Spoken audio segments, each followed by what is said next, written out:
வணக்கம் மக்களே, எல்லோரும் எப்படி இருக்கீங்க? இங்கே குவைத்தில் வின்டர் சீசன் ஸ்டார்ட் ஆகிடுச்சு. வின்டர்னு வந்தால் -0 கீழே ஆளையே உரைய வைக்கும் இந்த பனி. சரி வாங்க வீடியோக்குள்ளே போகலாம். இப்போ நாங்கள் எங்கே போயிட்டுருக்கோம்னாக்கா அக்வாரியமுக்கு தான் வந்திருக்கோம். அக்வாரியமுக்கு டிக்கெட் வந்து 5 KD ஒரு ஆளுக்கு.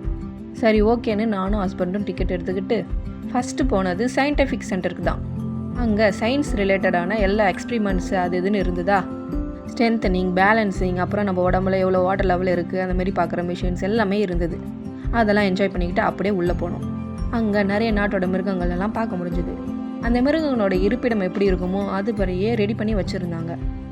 அதுக்கப்புறம் நானும் ஹஸ்பண்டும் அப்படியே உள்ளே போனோமா, ஒரு குட்டி பையன் கண்ணாடி பெட்டியவே பார்த்துட்டு இருந்தான். என்னடா இவன் கண்ணாடி பெட்டியை பார்த்துட்டு இருக்கான்னு பார்த்தா நல்ல பாம்பு, தூங்கிட்டு இருந்த பாம்பை அவன் டிஸ்டர்ப் பண்ணிட்டு இருந்தான்.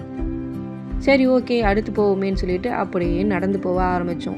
அங்கே ஒரு சிங்கிள் கிளாஸ் வச்சு தடுத்து மீன்களை விட்டு வச்சுருந்தாங்க. என்னடா இது பார்க்க அதிசயமாக இருக்குதே, தண்ணி ஏதாவது லீக் அவுட் ஆகிட்டு வெளியே வந்துருமோ அப்படின்னு சொல்லிட்டு நானும் செக் பண்ணி பார்த்தேன். ஆனால் அதுக்கேற்ற மாதிரி சமயம் அவங்க ரெடி பண்ணி வச்சுருந்தாங்க. இந்த கோயத்துக்காரங்களுக்கு மூளையே மூளைப்பா. அதை பார்த்து ரசிச்சுக்கிட்டே அடுத்த பகுதிக்கு நடக்க ஆரம்பித்தோம். அங்கே பார்த்தா பெண் குயின்ஸ்லாம் இருந்தது. பெண் குயின்ஸை நான் இது வரைக்கும் பார்த்ததே இல்லை. இப்போ தான் ஃபஸ்ட் டைம் நான் இதை பார்க்குறேன். ஒரு சில பெண் குயின்ஸ்லாம் படுத்து தூங்கிட்டு இருந்துச்சுங்க. ஏன்னா அதுங்களுக்கு இப்போ சாப்பிட்டு படுத்து தூங்குற டைம் போல். ஆனால் 1 or 2 மட்டும்தான் ஆக்டிவாக நின்றுட்டு இருந்தது. அதுங்களை பார்த்து ரசிச்சுட்டு கொஞ்ச நேரம் அங்கேயே நின்றுட்டு இருந்தேன். ஹஸ்பண்டும் வந்து சரி வா போயிட்டு அடுத்து எல்லாத்தையும் போய் பார்ப்போமே அப்படின்னு சொல்லி கூப்பிட்டாங்களா. சரி ஓகேன்னு சொல்லிட்டு கொஞ்ச நேரம் அதுங்களை பார்த்துட்டு அப்படியே கிளம்ப ஆரம்பித்தேன். அப்புறமா தான் பார்த்தேன் அங்கே சின்னதாக போர்டு வச்சுருந்தாங்க. அதில் பார்த்தா இதுங்களாம் வந்து ஆப்ரிக்கன் பெண் குயினுங்களாம். ஓ அப்படியா அப்படின்ட்டு சரி ஓகே வாங்க நடைய கட்டுவோம் அப்படின்னு சொல்லிட்டு கிளம்பிட்டோம்.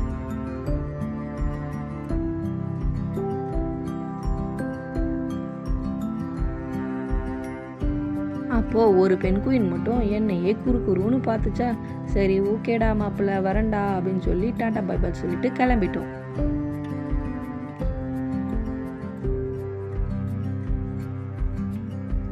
அப்புறம் நாங்கள் என்ன பார்த்தோன்னா அங்கே விதவிதமான மீனுங்களாக இருந்தது. அங்கே ஒரு 2-3 மீன் இருந்ததா. அந்த ஒவ்வொரு மீனுமே ஒரு 50-60 கிலோ இருந்திருக்கும். ஆனால் நான் அந்த மீனோட பேரை பார்க்க மறந்துட்டேன். உங்களுக்கு யாருக்காவது இந்த மீனோட பேர் தெரிஞ்சால் கமெண்ட்டில் கமெண்ட் பண்ணுங்கள் மக்களே. யார் கரெக்டாக சொல்கிறீங்கன்னு பார்ப்போம். அப்படியே நிமிர்ந்து பார்த்தா செடிங்களோட வேர் இருந்தது. செடிங்க வந்து அப்படியே அதோட வேரை தண்ணிக்குள்ளே விடுற மாதிரி செட்டப் பண்ணியிருந்தாங்க. செம்மையாக இருந்துச்சு பார்க்க. இங்கே நம்ம நாட்டோட வாழை மரங்களை கூட நான் பார்த்தேன். அது வந்து குளத்தள்ளி இருந்துச்சு. சரி ஓகே நடைய கட்டுவோம் அப்படின்னு சொல்லிட்டு அப்படியே நடந்து போக ஆரம்பித்தோம்.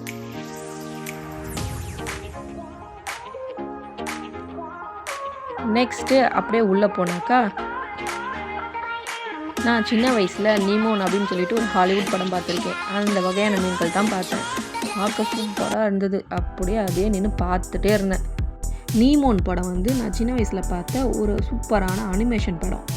அந்த படத்தை பார்க்கும்போது கடலுக்குள்ளேயே வாழ்ந்துட்டு வந்த ஒரு அனுபவம் இருக்கும். இப்போ இந்த மீன்களை பார்க்கும்போது எனக்கு அப்படி தான் இருந்துச்சு.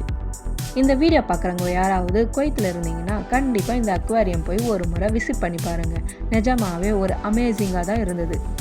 உங்களுக்குமே அப்படி ஒரு ஃபீல் இருக்கும்.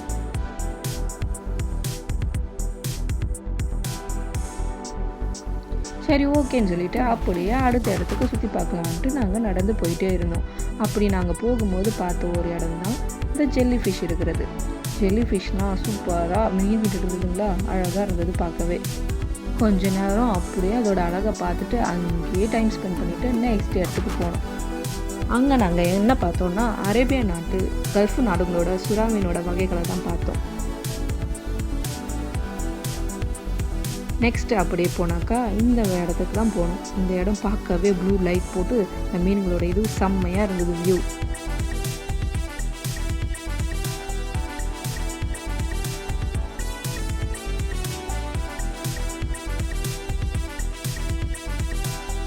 அதை பார்த்துட்டு நெக்ஸ்ட்டு அப்படியே உள்ளே போனோமா. அப்போ நாங்கள் பார்த்தது இந்த இடத்த தான். இங்கே வழியை நம்ம நடந்து போகிறதுக்கு கொஞ்சம் தான் விட்டுட்டு ரைட்டு லெஃப்ட்டு மேலே அப்படின்னு சொல்லி ஆழ்கடலில் இருக்கிற மாதிரி ஒரு செட்டப் பண்ணியிருந்தாங்க. அது பார்க்கவே செம்மையாக இருந்துச்சு. நிஜமாவே நம்மளே ஒரு கடலுக்குள்ளே நம்ம இருந்தோம்னா எப்படி ஒரு ஃபீலிங் இருக்குமோ அப்படி ஒரு ஃபீலிங்காக இருந்தது.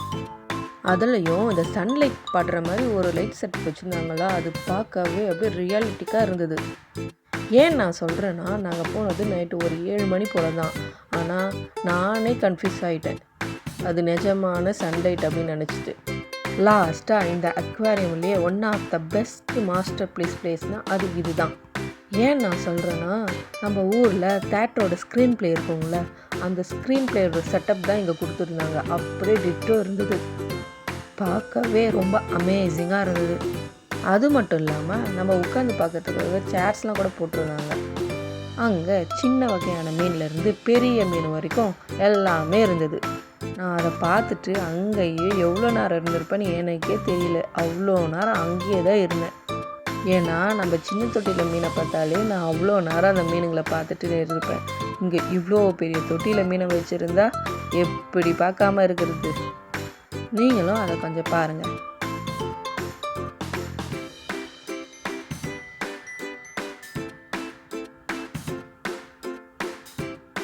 இந்த திருக்க மீன்களோட அழகை பார்த்து ரசிச்சுட்டே இருக்கும்போது, என்னடா ஒரு பெரிய உருவம் நம்மளை பார்த்து வர மாதிரியே இருக்குதுன்னு சொல்லிட்டு அப்படின்னு நிமிர்ந்து பார்த்தா, அப்பாடியோ அவ்வளோ பெரிய சுறா மீன். இந்த பழைய ஹாலிவுட் ஷார்க்கு சுறா மீன் படங்களில் சுறா மீன்க தண்ணிக்குள்ளே அப்படியே மனுஷங்களை அட்டாக் பண்ணுறதுக்காக வரும் பாருங்க, அப்படி ஒரு வியூ. நிஜமாவே இதை நான் கிட்ட பார்க்கும்போது எனக்கு கொஞ்சம் பயமாக தான் இருந்தது.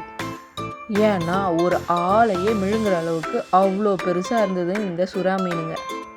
அப்போ என் மைண்டுக்குள்ளே வந்தது என்னன்னா, நம்ம மட்டும் இப்போ தண்ணிக்குள்ளே இருந்திருந்தோம், நம்ம அவ்வளோதான் மறுக்கையாக தான் அப்படின்னு நினச்சிக்கிட்டேன். அப்படியே கொஞ்ச நேரம் உட்காந்து அந்த ஆழ்கடல் அப்புறம் மீனுங்களோட அழகை ரசிச்சுட்டே இருந்தேன். டைம் போனதே தெரியலை. அப்புறமா ஹஸ்பண்டு சரி ஓகே நம்ம கிளம்புவோமா அப்படின்னு சொல்லி கேட்டாங்க. எனக்கு ஆனால் அங்கேருந்து வரத்துக்கு மனசே இல்லை. இன்னும் கொஞ்ச நேரம்னு சொல்லிட்டு ஒரு மணி நேரம் அதுக்கப்புறம் ஓட்டிட்டேன். அதுக்கப்புறம் ஹஸ்பண்டும் டைம் 10 ஆச்சு, இதுக்கு மேலே போனால் பஸ் கிடைக்காது, சீக்கிரம் போகலாம் வா அப்படின்னு சொல்லி கூப்பிட்டாங்களா.